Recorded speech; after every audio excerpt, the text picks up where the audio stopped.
Captain's log, stardate 5468.2. A request has been received at Starfleet headquarters from a recently contacted civilization, the system of Marpaplu, for accreditation as an associate member of the United Federation of Planets. The Enterprise has been ordered to Marpaplu to consider final processing of the Marpapluan application. What are the Marpapluans like, Captain? This will be the first time we've ever met one in person, Mr. Scott. But from the records I've reviewed, they're supposed to be remarkably good-natured and friendly. Stand by to energize. Standing by, Captain. Message from the surface, sir. Their representative is ready to beam up. Thank you, Lieutenant. Energize, Mr. Scott. Energizing, Captain. There's someone in there. Can't make them out yet. Oh, there he is. Greetings, gentle beings. Humanoid, all right, Captain, but they're not very big. I got a 10-year-old cousin about that size. Shh, Mr. Scott. They may be sensitive about their size. How do you do, Your consulship will do, sir. You must be Captain James Kirk. 1,000, 10,000 pleasant, happy thoughts to you.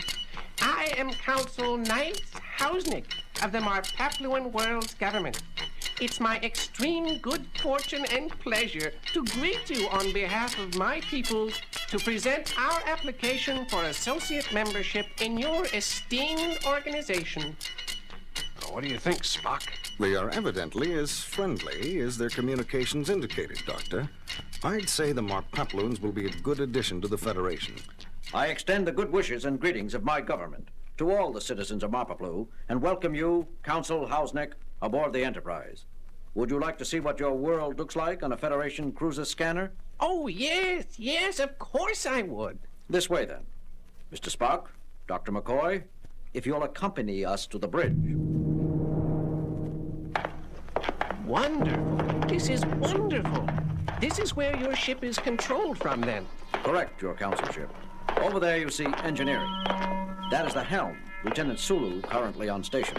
How do you do today, sir? Just fine, thank you. And back here is communications, Lieutenant Uhura in charge. A great pleasure, madam. That is a female of your species, Captain? Yes. I am charmed beyond words, Uhurashi. Me too. And this here must be the captain's position. Correct again. These switches and controls here on the arms of this chair, what are they for? Well, if you activate these here... if you press this one... Jim, are you all right? I'm fine, Bones. What makes you think anything is... wrong? Captain, despite Consul Hausnick's good nature, I fail to see the reason for such unwarranted hysteria on your part.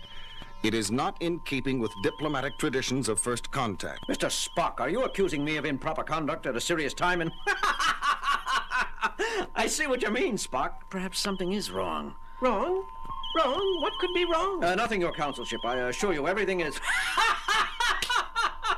perfectly all right. Isn't it, Bones? I don't know. What are you scratching at, Jim? Scratching, Bones? Yes, you've been scratching at yourself. At your side, under your arms, around your waist, ever since we entered the bridge.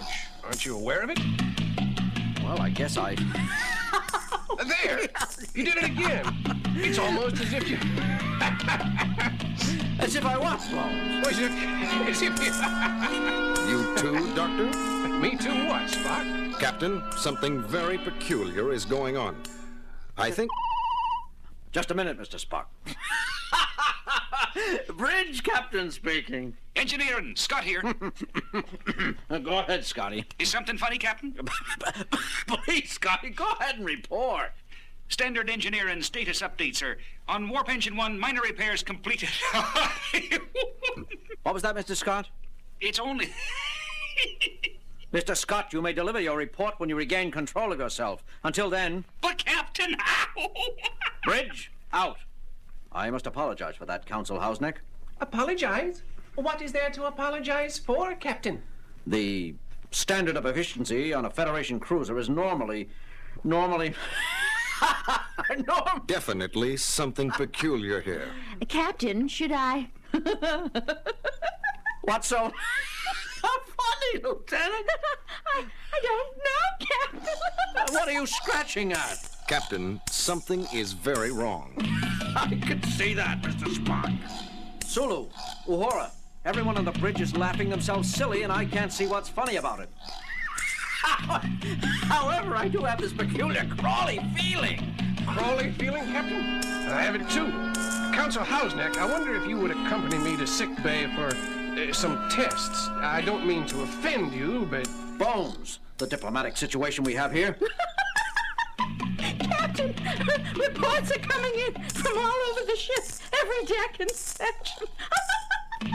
Outbreaks of uncontrolled laughter accompanied by persistent itch-like tickling all over the body.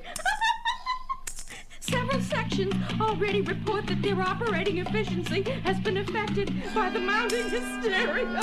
Thank you, Lieutenant. Keep monitoring the situation and report if things become more serious. Aye, sir. See, Jim, there's no avoiding it. No need to be concerned, Captain Kirk. I'll be happy to go along with Dr. McCoy. Is there something the matter? There is, but it may have nothing to do with you, your consulship. But you greeted Captain Kirk first, sir. Let's go down and check it out.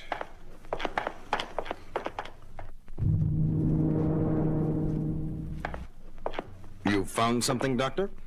I think so, Spock. Come over and have a look through the microscope, Captain. It looks like hundreds of tiny bugs, Bones. That's exactly what they are, Jim. They exhibit many characteristics of fleas, but they're much smaller and tougher. I've tried everything in our anti-bug arsenal. Our most potent poisons don't even make them sleepy. Now, the first sample was taken, with his kind permission, from Consul Hausneck's skin.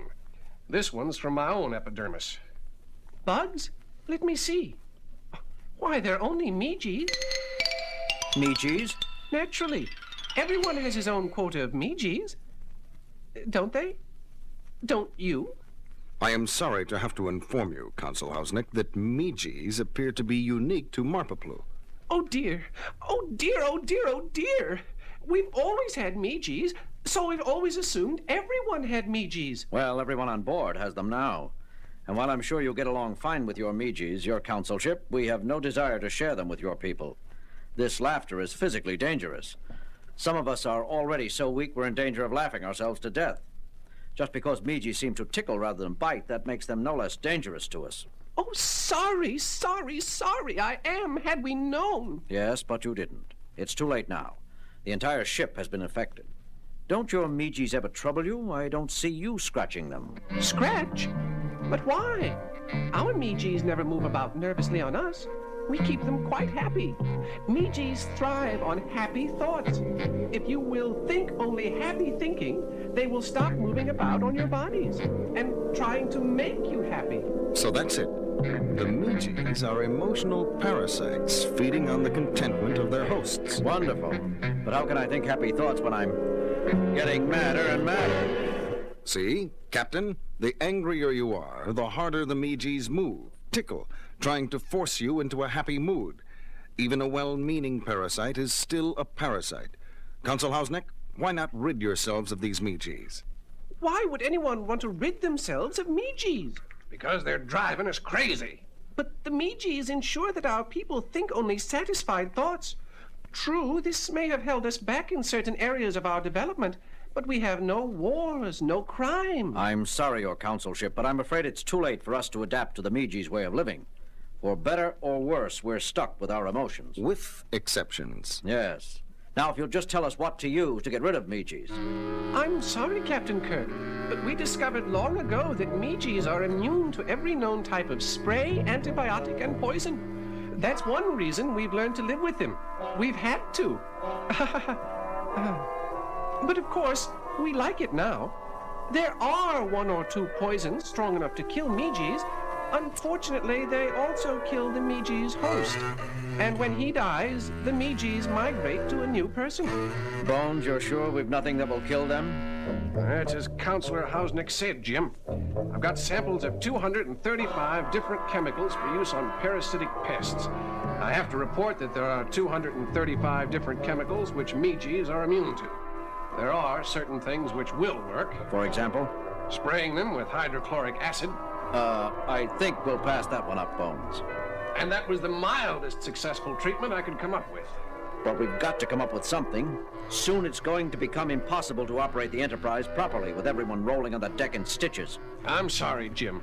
I've tried everything in the antidote banks, and records offers no hope of finding something effective. Sorrowful I am. It's not your fault, Counselor.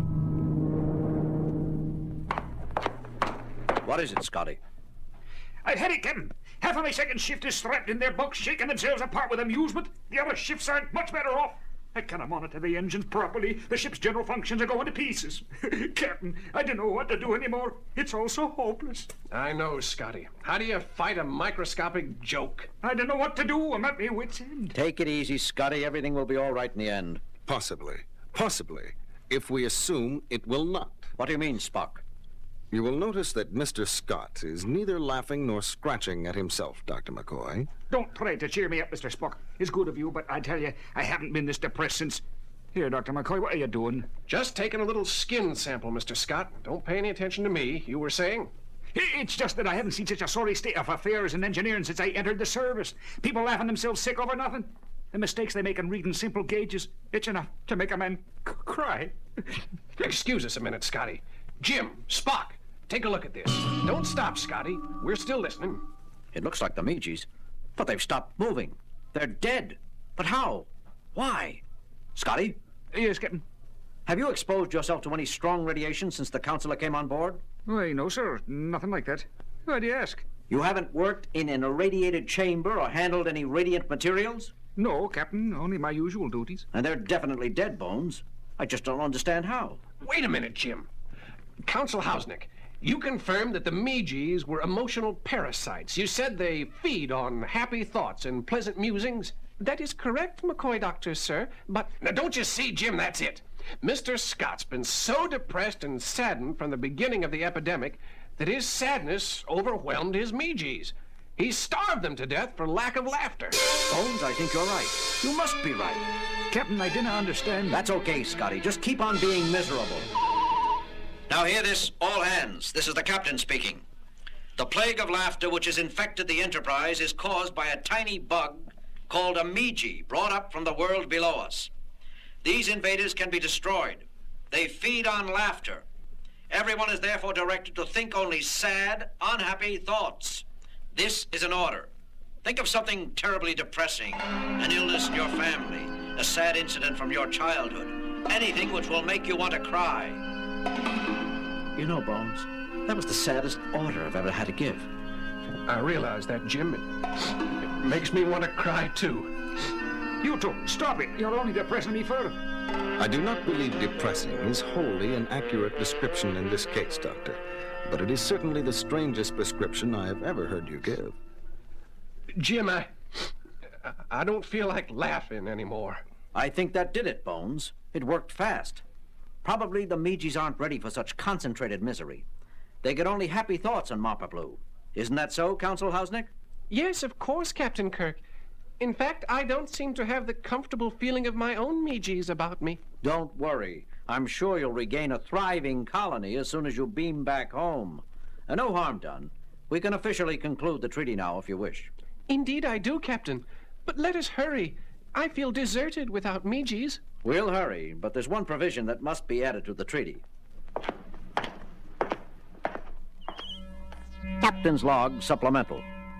The Treaty of Friendship has been concluded with the system of Marpaplu, and said people have been accepted for official associate membership in the United Federation of Planets, while agreeing to remain under temporary quarantine until safety precautions for preventing the spread of the parasitic Meegees can be developed. End log entry. Well, Bones, I think the Marpapluans have a lot to offer the Federation. From a distance, of course. I've heard of infectious humor, but I never thought of having to take it literally. Yes, Bones. We'll have to be careful for a while in our dealings with Counsel Hausnick's people. Marpaplu is just a bit too friendly for comfort at the moment. There's just one thing troubling me, Jim. What's that, Bones? It's Mr. Spock. He didn't manifest any symptoms of Meegees. No laughter, no ticklish scratching, and he must have been infected as well. Is it so surprising that the superior Vulcan system should prove immune to a disease affecting lower physical orders? But, Mr. Spock, I'm certain I heard you giggle. I beg your pardon, Lieutenant. You must be mistaken. No, I'm not. I distinctly heard you giggle. Spock? Giggling? Come on, Spock.